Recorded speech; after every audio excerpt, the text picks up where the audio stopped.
Welcome to Fresh Start with Jason Cline. Welcome back to the Fresh Start podcast with attorney Jason Cline, founder of the law office of Jason Cline in Albuquerque, New Mexico. Jason helps individuals and families across New Mexico find clarity and confidence through Chapter 7 and Chapter 13 bankruptcy solutions.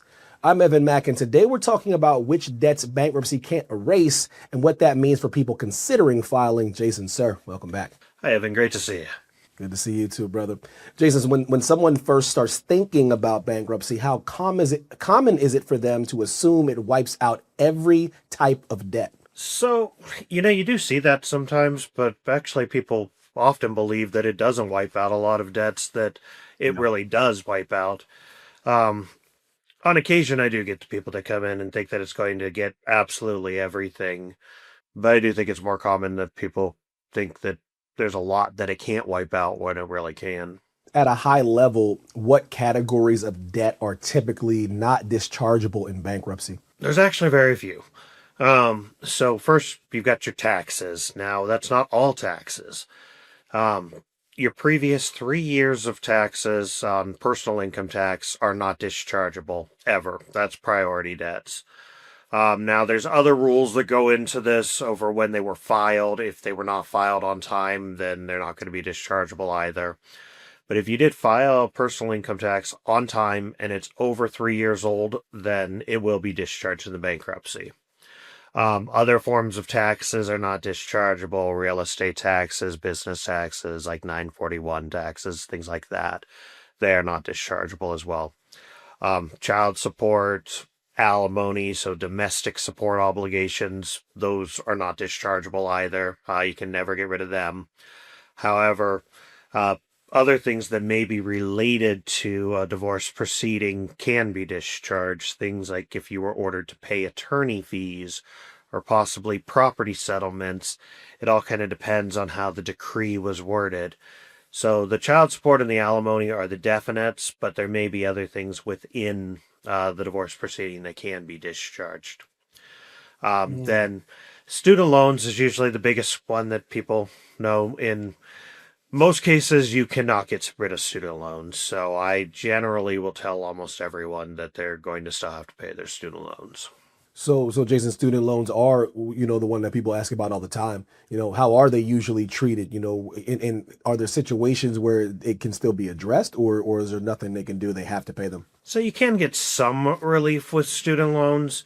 They are an unsecured creditor, and they are affected by the automatic stay. So they cannot collect while you're in an active bankruptcy action. So in a Chapter 7 case, you're talking a little over 3 months that you have relief on payments on them. But if you're in a Chapter 13 payment plan, that could be up to 5 years, that while you're restructuring the rest of your debt, the student loans are just sitting there at bay and can't do anything, and then you just have to deal with them when all the rest of your debt is gone after the Chapter 13 is over. Ideally, the situation is you've relieved yourself of the rest of the debt by the time you get to your discharge order, Chapter 7 or Chapter 13, that you can affordably make a payment there. How does bankruptcy handle obligations like child support or alimony? Again, it depends on the chapter that you're file there. Your ongoing, either chapter, you've just got to keep making those payments. So every month, child support, alimony, those payments have to be made. Arrears on it, they can't be discharged, so we can't get rid of them. However, in Chapter 13, we could put them into a payment plan so that they're not receiving more penalties or anything, or holding you in contempt for not paying them. We can put them into the Chapter 13 payment plan to be paid over time. So that can give some relief on those arrears. But at the end of the day, your child support and alimony, they have to be paid. Tax debt can be confusing because some of it qualifies and some of it doesn't, like you said, but what determines whether taxes can be erased? Okay, so like I was talking about before there, the previous 3 years of personal income tax, they're not going to be dischargeable ever. That's priority debts, and you'll have to pay those. If it's over 3 years old, then it's possible that it can be discharged. However, there's rules here that go into play there. If they were filed on time, then that goes into allowing them to be discharged. If they're filed late, they're not going to be able to be discharged. There are other rules, like if they've been assessed in the last 6 months, basically audited in the last 6 months, we can't get rid of them. There's another rule about if they were filed in the previous 2 years, they can't be discharged. However, that one it became moot because of the newer rule that they have to be filed on time anyway. So, the main thing to know is that the previous 3 years, or if they weren't filed on time, they're never going to be discharged. If someone has a mix of debts, credit cards, medical bills, and student loans, how does bankruptcy still help, even if part of the balance still remains? As I was saying before there, if you get rid of the other debt, then hopefully you can make that student loan payment. Maybe you can make that tax payment better. And you brought up medical bills there, and that's actually one of the big misconceptions too. I don't know how many times I get calls that people don't think we can get rid of medical. Medical is actually up there in the top 3 reasons why people have to file for bankruptcy, is that medical debt just mounts up so high. So medical is definitely dischargeable in bankruptcy. And in fact, if you're drowning in medical debt, then definitely call me. We can help you. But the idea with the non-dischargeable debt is if you get rid of the dischargeable debt, so you don't have those payments anymore, then it should make it easier to make payments on the non-dischargeable stuff. Do you ever see situations where someone assumes a debt won't go away, but bankruptcy actually does eliminate it? That was just what we were talking about there with the medical. So many people believe that medical debt is not dischargeable, and I don't know where this myth is coming from. I guess things online must say it. I actually haven't seen them myself, but it's just a very common belief that you can't get rid of medical debt in a bankruptcy, and you really can. So, and if you do believe something's not dischargeable, the best thing to do is to call an experienced bankruptcy attorney. Ask them. Don't just assume, because for the most part, debt's dischargeable in bankruptcy. There are very few exceptions to what is able to be discharged. So, Jason, what about this? How do Chapter 7 and Chapter 13 differ when someone has debts that can't be discharged? Okay, that's a really good question.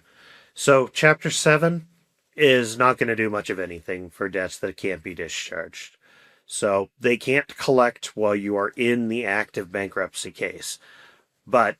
So that's a little over 3 months that they are not able to collect from you.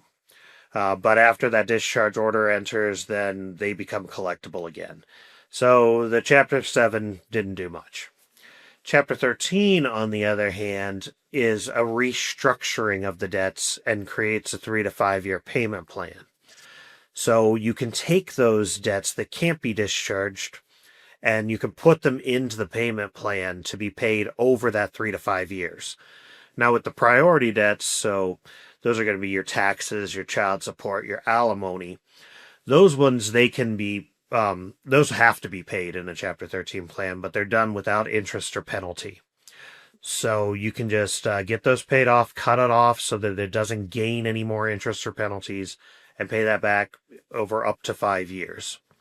Student loans are actually treated like other unsecured debts, so they may or may not get a payment out of it, but again, they're stayed from collection for the time of that payment plan. So it gives you 3 to 5 years to get something in place. Now with the student loans, definitely need to go online or talk to your student loan lender about income-driven repayment plans during that time so that you can be on a good payment plan when it gets done with this. Someone might be thinking if bankruptcy won't erase everything, maybe it's not even worth doing though, Jason. How do you help people evaluate whether filing still makes sense in those situations? So it's something that I do ask people often here when there's a large amount of the non-dischargeable debt, is to look at what the payments on that unsecured debt would be. So let's look at the credit cards and what the minimum payment's going to be. Let's look at that medical and how much you're going to have to pay monthly on it. What's the monthly outgo going to be on the dischargeable debt? And if not having those payments is going to allow you to pay the other payments that you can't get rid of, then it's probably worth it to do the bankruptcy. Also, even if that you couldn't quite afford the other ones there, but you got rid of these, it can offer some relief because you're really more likely to have an unsecured creditor, a credit card, not really the medical, but credit cards to sue you and try to get garnishments from your wages. Taxes will eventually, once you get far enough behind on them. Student loans, it's actually kind of rare. So getting rid of the ones that could sue you and garnish your wages could actually help, even if it doesn't free up quite enough money to be making those other payments. But with student loans, you can also really get on easy payment plans if you just look for it. Good stuff. Jason, thank you for your time, brother. Oh, thank you. That's it for today's episode of the Fresh Start Podcast. To learn more about attorney Jason Cline and how he can help you navigate bankruptcy with confidence, visit attorneyjasoncline.com. Thanks for listening. Don't forget to like, subscribe, and leave a review so more New Mexico residents can find the fresh start they deserve. Thank you so much, and we'll see you next time. All right, thank you, Evan. Thanks for watching. Be sure to hit that like and subscribe button and leave us a review in the comments.